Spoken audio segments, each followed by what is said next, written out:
جو بھی مصیبت آتی ہے وہ تمہارے اعمال کی وجہ سے آتی ہے. تو اس آیت کریمہ کو اللہ کے رسول صحابہ کرام کو سمجھانے لگے, اس کی تفسیر بیان کرنے لگے. تو میرے آقا نے فرمایا, اے میرے صحابہ, یہ جو تمہارے بدن پہ کھجلی آتی ہے, یعنی تمہیں جو جسم تمہارا کھجاتا ہے وہ بھی گناہ کی وجہ سے کھجاتا ہے. اس کا مطلب یہ ہے اگر مسلمان گناہ کرنا چھوڑ دے تو اس کو کبھی کھجلی بھی نہیں آئے. یہ جو تمہاری آنکھیں پھڑکتی ہے, یہ جو تمہارے جسم کا حصہ کبھی کبھی جو ہے وہ پھڑپھڑانے لگتا ہے, کوئی کہتا ہے آنکھ پھڑک رہی ہے تو خوشی ہوگی, آنکھ پھڑک رہی تو ایسا ہوگا, آنکھ پھڑک رہی تو ویسا ہوگا, جس کو پھڑک رہا ہے تو یہ ہوگا. اللہ کے رسول فرما رہے ہیں, آیت مبارکہ کے ضمن میں فرما رہے ہیں, آقا فرماتے ہیں تمہاری آنکھیں جو پھڑکتی ہے وہ تمہارے گناہوں کی وجہ سے, تمہارے جسم پہ جو لرزہ داری ہوتا ہے وہ تمہارے گناہوں کی وجہ سے, اگر تمہارا چراغ بھی بجھتا ہے تو تمہارے گناہوں کی وجہ سے, اگر تمہیں ٹھوکر بھی لگتی ہے تو تمہارے گناہوں کی وجہ سے. پتہ چلا اگر مسلمان گناہ نہ کرے تو اس کو کبھی ٹھوکر بھی نہ لگے, کبھی اس کا چراغ بھی نہ بجھے. اللہ اکبر. اسی لیے تو بزرگان دین اگر ان کو ٹھوکر لگتی تھی, اگر ان کو کانٹا چبھتا تھا تو وہ کانٹا باہر نکالتے تھے, پہلے اللہ کی بارگاہ میں توبہ کرتے تھے. اگر ان کا چراغ بجھتا تھا وہ چراغ بعد میں جلاتے تھے, پہلے توبہ کرتے تھے. اگر ان کو کھجلی آ گئی تھی اللہ اکبر وہ جسم بعد میں کھلاتے تھے, وہ پہلے توبہ کرتے تھے. آپ اندازہ تو کریں جسم کو کھجلی بھی گناہ کی وجہ سے آتی ہے, آنکھیں بھی گناہوں کی وجہ سے پھڑکتی ہے, جسم پہ لرزہ گناہوں کی وجہ سے تاری ہوتا ہے. اللہ اب آئے ذرا اور آگے بڑھے. مشکوٰۃ شریف کی حدیث میں آپ کے سامنے اس کا مفہوم پیش کروں. آج پوری دنیا میں مشرق سے لے کے مغرب تک, چاہے عالم عرب ہو, چاہے عالم عجم ہو, چاہے یورپ ہو, چاہے دنیا کا کوئی ملک ہو, صرف ہندوستان کی بات نہیں کر رہا ہوں, پوری دنیا کا جائزہ لے لو. پوری دنیا کے اندر جو برا ہے بڑا مسلط کرتا ہوں, اور لوگوں کے دل میرے ہاتھوں میں ہے جیسا کہ میری شان ہے. یعنی اللہ فرما رہا ہے کہ جیسا اللہ کی شان ہے اس کے ہاتھوں میں لوگوں کے دل ہے. اللہ فرماتا ہے جس کے لیے چاہتا ہوں دلوں میں محبت پیدا کرتا ہوں, جس کے لیے چاہتا ہوں دلوں میں نفرت پیدا کرتا ہوں. جب تم گناہ کرتے ہو, جب تم اللہ کی نافرمانی کرتے ہو تو اللہ فرماتا ہے میں تم کو ظالم کو برا مسلط کرتا ہوں اور ان کے دلوں میں تمہارے لیے نفرت پیدا کر دیتا ہوں, تمہارے لیے سختی پیدا کر دیتا ہوں.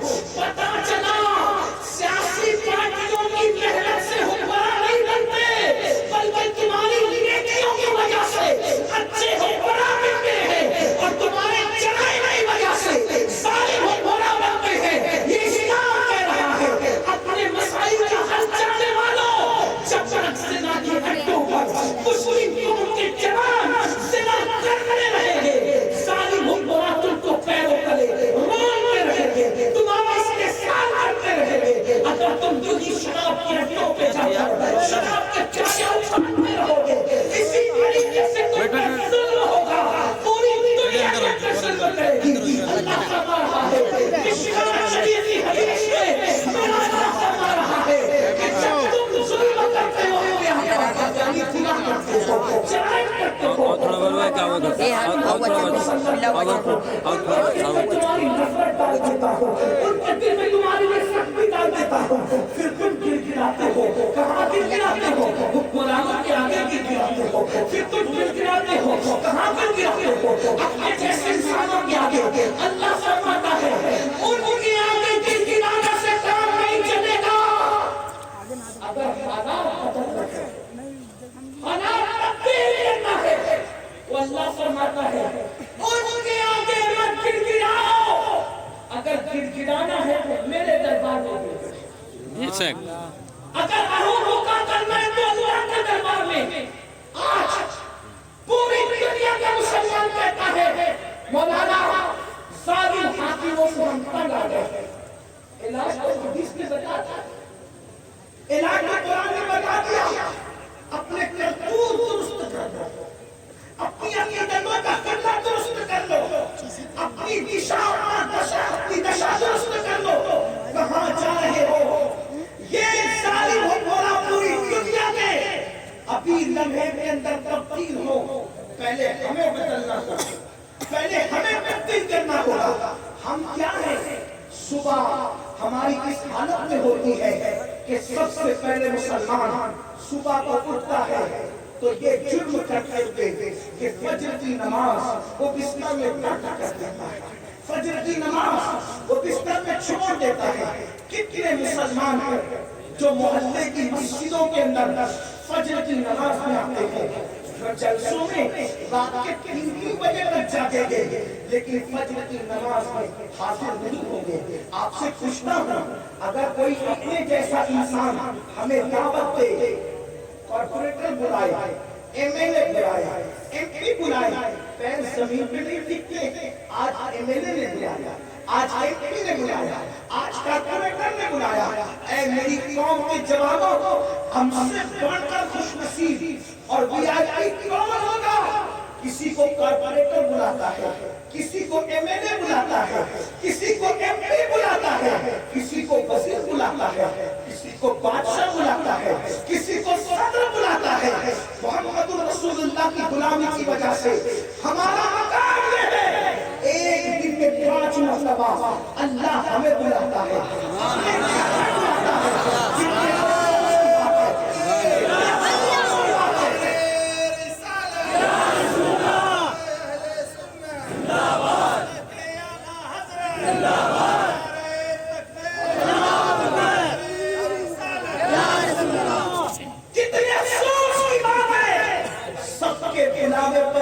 اتنا کر جانے والوں، ایک دن میں 5 مرتبہ میرا اللہ ہمیں اپنے گھر میں بلا رہا ہے، اپنا مہمان بنا کر بلا رہا ہے۔ افسوس سب کے پاس جانے کے لیے وقت ہے، رب کی بارگاہ میں آنے کے لیے وقت نہیں، سب کے پاس گڑگڑانے کے لیے وقت ہے، رب کی بارگاہ میں گڑگڑانے کے لیے وقت نہیں۔ اور میری قوم کے جوانوں، اگر صرف سننے آئے ہو، ویڈیو بنانے آئے ہو، فوٹو لینے آئے ہو تو میں تم سے کچھ نہیں کہتا، اور اگر اپنے مسائل کے حل کے لیے آئے ہو، جس میدان میں اتنی بڑی تعداد میں جماعت جمع ہو رہا ہے، اور اگر دل میں بات لے لے، ایک جوان کے بدلنے سے پوری دنیا میں انقلاب آ سکتا ہے۔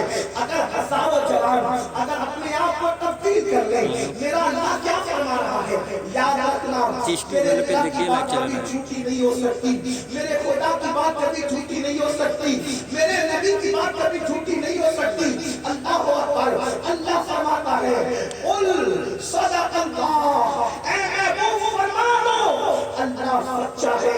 آؤ نا سب کی باتوں پہ یقین کر کے دیکھا، ذرا رب کی بات پر بھی یقین کر کے دیکھیں، ذرا رب کی بات پر بھی عمل کر کے دیکھیں۔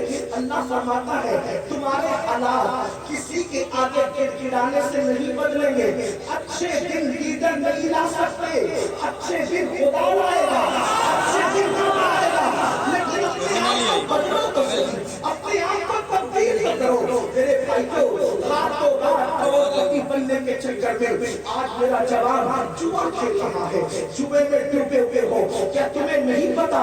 اللہ اکبر، میرے اور تمہارے نبی نے فرمایا میرا جوان جنگلی رمی کے چکر میں، جوے کے چکر میں، موبائل گیم کے اندر مبتلا ہے، گھنٹوں گھنٹوں موبائل گیم سے لے کر کے بیٹھے ہیں۔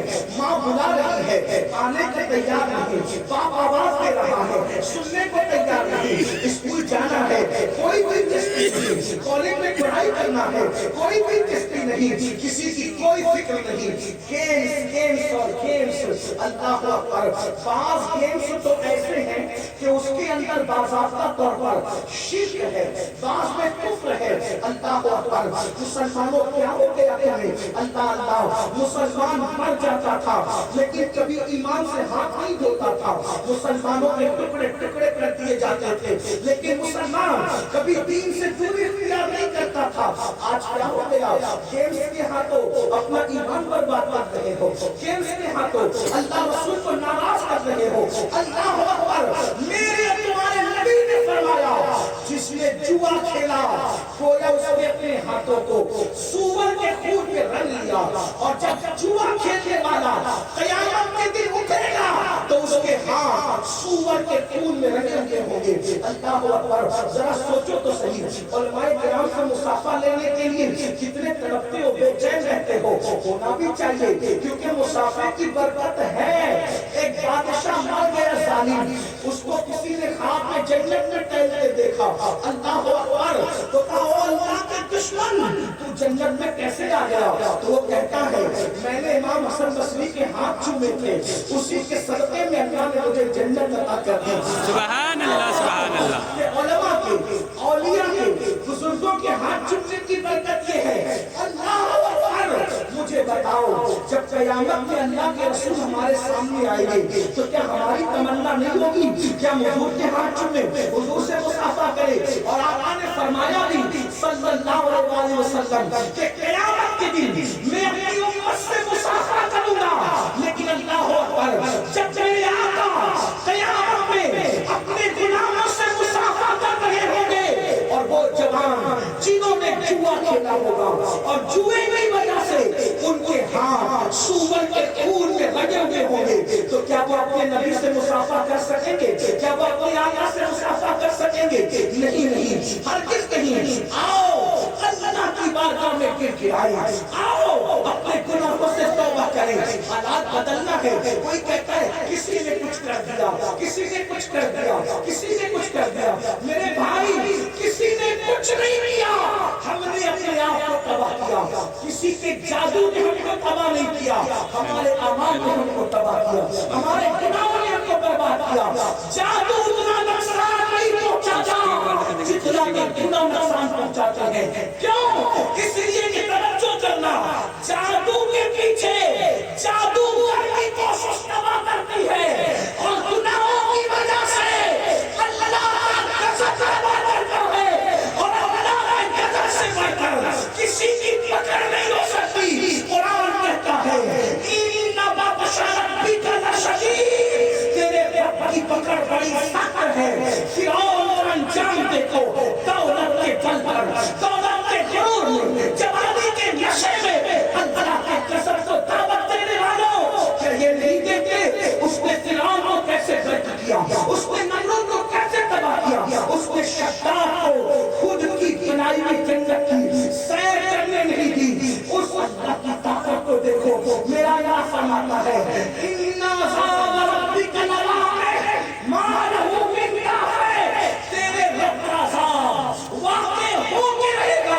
اور جب اللہ کسی کو عذاب دینا چاہے تو دنیا میں کوئی طاقت اللہ کے عذاب سے بچا نہیں سکتی۔ اس لیے اگر آج گناہوں کے اڈوں پر اپنی راتوں کو گزار رہے ہو، اگر جرائم کے اڈوں پر اپنی راتوں کو گزار رہے ہو، یوں ہی تباہی ہوگی، یوں ہی بربادی ہوگی، یوں ہی انسان بے چین رہے گا، بے قرار رہے گا۔ اے میری قوم کے جوانوں اور اے خاتون جنت کی کنیزوں، یہاں اگر عورتیں موجود ہیں ان سے بھی کہتا ہوں کب تک دوپٹوں کو مفلر بنا کے پھرتی رہو گی، کب تک پتلے پتلے اور باریک لباس پہنتی رہو گی، کب تک شوہر کی نافرمانی کرتی رہو گی، کب تک سیریل دیکھ کر سیریل کی اداکارہ کے طریقے پر چلتی رہو گی۔ آؤ آج کی اس محفل میں اپنے اللہ کو منا لیں، اپنے اللہ کی بارگاہ میں توبہ کر لیں، رب کی بارگاہ میں گر گرا لیں۔ میلاد مصطفیٰ کا مہینہ آ گیا، برکت والا مہینہ آ گیا۔ میرے آقا اللہ سے ہمیں جوڑنے کے لیے آئے تھے، اللہ کے قریب جڑنے کے لیے آئے تھے۔ میلاد کا مقصد صرف کنکمے نہیں، میلاد کا مقصد صرف جھنڈے نہیں، میلاد کا مقصد صرف محفلیں نہیں، میلاد کا مقصد صرف نعرے نہیں، میلاد کا مقصد یہ ہے اللہ کے دین کے عمل کر کے اللہ سے اپنے رشتے کو مضبوط کر لو۔ بس اپنی گفتگو کو اینڈ کی طرف لے جاتے ہوئے حل یہ ہے پلٹو اللہ کی طرف، لوٹو اللہ کی طرف۔ کہاں جا رہے ہو؟ فَفِرُّوا إِلَى اللَّهِ، دوڑو اللہ کی طرف۔ دو باتیں عرض کرتا ہوں، ایک بات دھیان سے سننا، اگر میرا اللہ کسی کو عذاب دینا چاہے کوئی وجہ سے،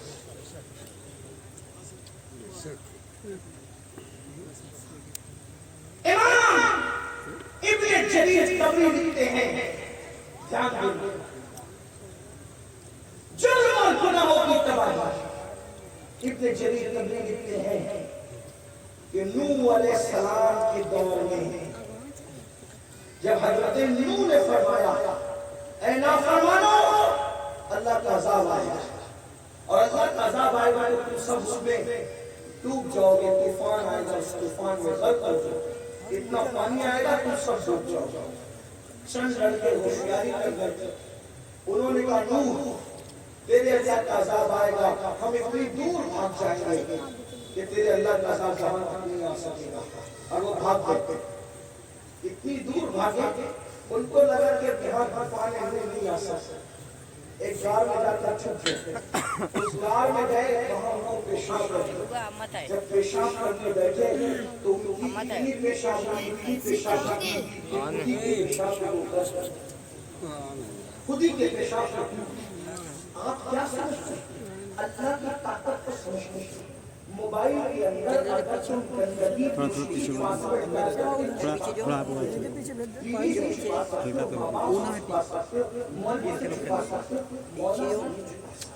نہ دیا تو سب پیچھے ہوتے ہیں، رات کی تنہائی میں دن میں صرف کپڑے پہن کے نکلتے ہو اور اگر رات میں پاپ کرتے رستہ چلا جگہ منا من سب سوچ یہ نہیں لیکن خدا یہ مکاری کہاں تک، یہ ملحدانہ سوچ کہاں تک، اگر لوگ دیکھ رہے ہیں ہم کھڑے ہو کے کبھی نہیں جیتے، اور اللہ دیکھ رہے تو زنا بھی کرتے، اللہ دیکھ رہے تو سیریل بھی دیکھتے، اللہ دیکھ رہے تو فلمیں بھی دیکھتے، اللہ کے دیکھنے کا خیال ہے ارے کوئی زلیخا سے سیکھے۔ جب حضرت یوسف کو زلیخا نے زنا کی دعوت دی تو زلیخا کا بت رکھا ہوا تھا، اس کا بت، اس وقت زلیخا مسلمان نہیں تھی، زلیخا نے اپنے بت کے منہ پہ اپنا دوپٹہ ڈال دیا، تو حضرت یوسف نے کہا یہ دوپٹہ کیوں ڈالا تیرے بت کے منہ پہ؟ تو زلیخا نے کہا یوسف ہے تو میرا خدا کا، اتنی غیرت تو میرے اندر ہے کہ میرا خدا دیکھ رہا ہو تو میں اس کے سامنے زنا کیسے کروں، اس لیے وہ نہ دیکھے میں نے اس کے منہ پر دوپٹہ ڈال دیا۔ امام غزالی لکھتے ہیں کہ جب زلیخا نے اپنے بت کے منہ پہ دوپٹہ ڈالا تو یوسف کانپ گئے اور کہتے ہیں تیرا خدا وہ ہے جس کے آنکھوں پہ دوپٹہ ڈالا تو نہیں دیکھ سکتا، لیکن میرا خدا تو وہ ہے دنیا میں کوئی ایسا دوپٹہ کوئی ایسا پردہ پیدا ہوا ہی نہیں جو بندے اور خدا کے درمیان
اللہ سے ڈرو، اللہ تمہارے اعمال کو دیکھ رہا ہے۔ اے میری قوم کے جوانوں، اللہ کے عذاب کو برداشت کرنے کی ہمارے اندر طاقت نہیں ہے۔ میرے بھائیو، اپنی راتوں کو گناہوں کے اڈوں پر گزارنے کی بجائے اپنی تنہائیوں میں اللہ کی نافرمانی کرنے کی بجائے خدا کو منانے کی کوشش کرو۔ ایک روایت مجھے یاد آئی، حضرت زید بن عبداللہ فرماتے ہیں، بہت بڑے اپنے زمانے کے بزرگ ہیں، بہت بڑے ولی ہیں، زید بن عبداللہ ارشاد فرماتے ہیں ایک مرتبہ میں قبرستان گیا، اس لیے کہ میں قبرستان جایا کرتا تھا تاکہ مجھے اپنی آخرت کی یاد آتی رہے۔ میں قبرستان گیا، ایک درخت کو ٹیک لگا کر میں بیٹھ گیا، بیٹھے بیٹھے میری آنکھ لگ گئی تو میں نے کیا دیکھا کہ مردے اپنے قبروں سے نکل رہے ہیں۔ اللہ اکبر، میں نے سوچا کہ کیا قیامت قائم ہو گئی؟ تو ایسے میں کسی نے کہا نہیں ابھی قیامت قائم نہیں ہوئی، ایسے میں ایک بندہ اپنی قبر سے نکلا اور آسمان سے ایک آگ کی زنجیر، ایک آگ کی چین آسمان سے آئی اور اس کے حلق میں گئی اور حلق سے گزارتے ہوئے اس کے پاخانے کے مقام سے باہر نکل گئی۔ ذرا دل کے کانوں سے اس روایت کو سننا۔ ہاں ہاں، راتوں میں تنہائیوں میں بیٹھ کر جرائم کرنے والے، نرم نرم گدوں پہ لیٹ کر گندی فلمیں دیکھنے والے، یہی جوانی ہے، اسی لیے دنیا میں آئے تھے، اسی لیے دنیا میں پیدا ہوئے تھے۔ اللہ اکبر، کیا ہو گیا مسلمانوں کو؟ کس لیے آئے تھے؟ کر کیا نہیں ہے؟ آئے کس لیے تھے؟ قرآن کہتا ہے الذی خلق الموت والحیات لیبلوکم ایکم احسن عملا، کہ ہم نے زندگی اور موت کو اس لیے پیدا کیا تاکہ تم تھوڑی سی زندگی پا کر اچھا عمل کرو۔ افسوس، اچھے عمل کے لیے آئے تھے، زمین کو نیکی سے آباد کرنے کے لیے آئے تھے، زمین کو سجدوں سے آباد کرنے کے لیے آئے تھے، دنیا کو اچھائی کا درس دینے آئے تھے، دنیا کو تقوی کا درس دینے آئے تھے، دنیا کو پرہیزگاری کا درس دینے آئے تھے۔ اللہ اکبر، وہ حضرت زید بن عبداللہ کہتے ہیں میں نے دیکھا ایک آگ کی زنجیر ہے، ایک آگ کی چین ہے اور حلق کے اندر ڈالی جاتی ہے اور وہ پاخانے کے مقام سے نکلتی ہے۔ وہ بندہ تڑپ کر کہتا ہے کیا میں رمضان شریف کے روزے نہیں رکھتا تھا؟ کیا میں 5 وقت کی نمازیں نہیں پڑھتا تھا؟ کیا میں زکات نہیں دیتا تھا؟ کیا میں نے حج نہیں کیا؟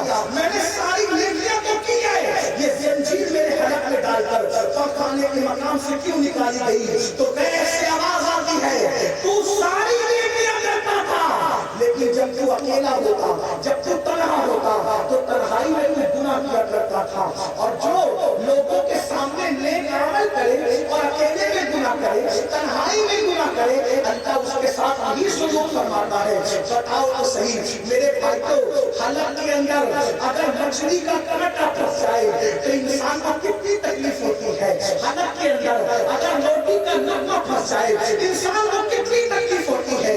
ہائے وہ آگ کی زنجیر، وہ جہنم کی آگ کی بنی ہوئی زنجیر، جب اکیلے میں اور تنہائی میں گناہ کرنے کی وجہ سے حلق میں ڈال کر پاخانے کے مقام سے نکالی جائے گی، ہمارا حال کیا ہوگا؟ ہمارا انجام کیا ہوگا؟ آؤ اللہ کے قسم کو دعوت دینے کی بجائے، اللہ کے عذاب کو دعوت دینے کی بجائے اللہ سے صلح کر لو، اس کی بارگاہ میں گر گراؤ۔ میرے عزیز، میرے بھائی، تو سب کے لیے رو چکا، ذرا اللہ کی بارگاہ میں رو کے دے، تو سب سے دوستی کر چکا، میرے اللہ سے دوستی کر کے دے، تو سب کے قریب جا چکا، اللہ کے قریب آ کے دے، تو سب سے وفا کر چکا، اللہ سے وفا کر کے دے، تو سب کی فرما برداری کر چکا، اللہ کی فرما برداری کر کے دے، تو سب سے آس لگا چکا، خدا سے آس لگا کے دے، ورنہ وہ وفاؤں کو پیدا کرنے والا، ورنہ وہ وعدے کو وفا کرنے والا، ورنہ وہ بندوں سے کروڑوں ماؤں سے زیادہ پیار کرنے والا، آؤ اس کے دروازے پہ گر گرائے، اس کی چوکھٹ پہ گر گرائے۔ اللہ اکبر، ہر مجرم جب کسی کی چوکھٹ پہ جاتا ہے تو دھتکار دیا جاتا ہے،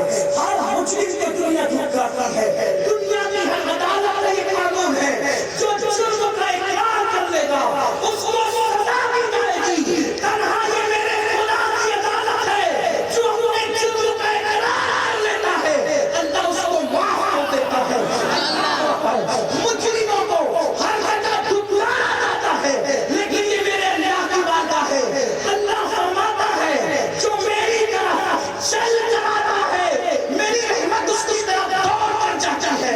آؤ نا اپنی اللہ سے وفا کا عہد کر لیں، میلاد کے موقع پر تجدید وفا کر لیں۔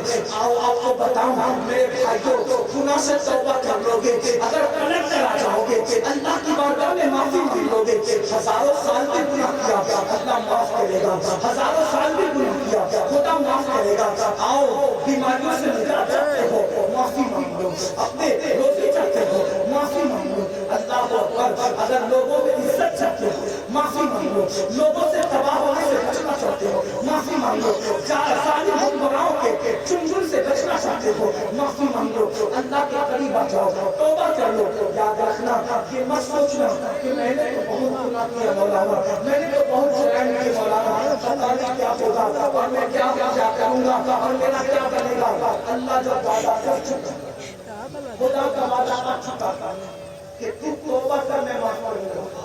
یار میرے بھائی کیسے کیسے نے توبہ کی, کیسے کیسے نے توبہ کی, اور من کو کیا سے کیا کرا, توبہ نے کیسے کیسوں کو کیا سے کیا بنا دیا. صاحب قلم الناصحین اپنی کتاب میں لکھتے ہیں, دھیان سے سننا, صاحب قلم الناصحین اپنی کتاب میں لکھتے ہیں. میں اپنے الفاظ کے جامع میں اس بات کو بیان کرتے اپنی گفتگو مکمل کرتا ہوں, لیکن سب کی طرف یاد رکھو تم لوگوں میں گنہگار نہیں ہو, تم سے زیادہ گنہگار تو ہم لوگ ہیں, لیکن گناہ کر کے گناہوں پہ ڈٹے رہنا یہ شیطان کرتا ہے, اور اگر کچھ ہو جائے تو توبہ کر لینا یہ آدم کی سنت ہے. اپنے باپ کا طریقہ ہے, مناؤ اللہ کو مناؤ. سب کو منانا مشکل ہے, سب سے زیادہ آسان اگر کسی کو منانا ہے اللہ کو منانا آسان. بس اکیلے میں تنہائی نہیں, تو آنسو کی سوغات پیش کر لو, وہ مان جائے. ام المؤمنین سیدہ عائشہ صدیقہ فرماتی ہیں کہ میں نے اپنے آقا سے سنا کہ جو لوگ تنہائی میں اپنے گناہوں کو یاد کر کے روتے ہیں, جو تنہائی میں اپنے گناہوں کو یاد کر کے روتے ہیں, اللہ ایسے گنہگاروں کو بے حساب جنت میں داخل کرتا ہے. جو اکیلے میں اپنے گناہوں کو سب کے لیے روئے گا, خدا کے لیے بھی روئے, اس سے قریب تو آؤ پھر دیکھنا کیسا مزہ آتا. بادشاہت میں وہ مزہ نہیں ہے جو اللہ کے قریب آ جائے, اس کے قریب آؤ. جس کا مفہوم میں پیش کروں اپنے الفاظ کو جامع میں, حسن نام کا حسن نام کا ایک خوبصورت جوان ہے. جوانی کی ابتدا اور شروعات, جوانی کی شروعات میں حسن ایک کام سے مارکیٹ جاتا ہے, بازار جاتا ہے. کیسے بیٹھے تو اور حسن جب بازار گئے, مارکیٹ گئے, تو مارکیٹ میں جا کر حسن نے کیا دیکھا, ایک بہت خوبصورت لڑکی, بڑی حسین لڑکی, بڑی جمیل, حسن کا پیکر. اس جمیل کو جب حسن دیکھتے ہیں تو شاعرانہ لب و لہجے میں کہتے ہیں, اے لڑکی تو کتنی خوبصورت ہے, کتنی حسین ہے, کتنی جمیل ہے, تیری آنکھیں ایسا لگتا ہے کہ جیسے آنکھیں نہ ہو, یوں لگتا ہو جیسے خوبصورت سی زمین میں کوئی چیل اجڑ آئی ہو. تیرے رخسار ایسا لگتا ہے جیسے ابھی کسی کیچڑ کے اندر کوئی کمر کھلا ہو. تیرے رخسار کھلتے ہوئے گلاب کی طرح, تیری آنکھیں نرگس کی طرح, تیرے بال سنبل کی پودے کی طرح. آج کل کے نوجوان بھی لڑکیوں کو دیکھ کر ایسی بات کرتے ہیں, اس لیے کہ مرد کی سب سے بڑی کمزوری عورت ہے. حسن کا فتنہ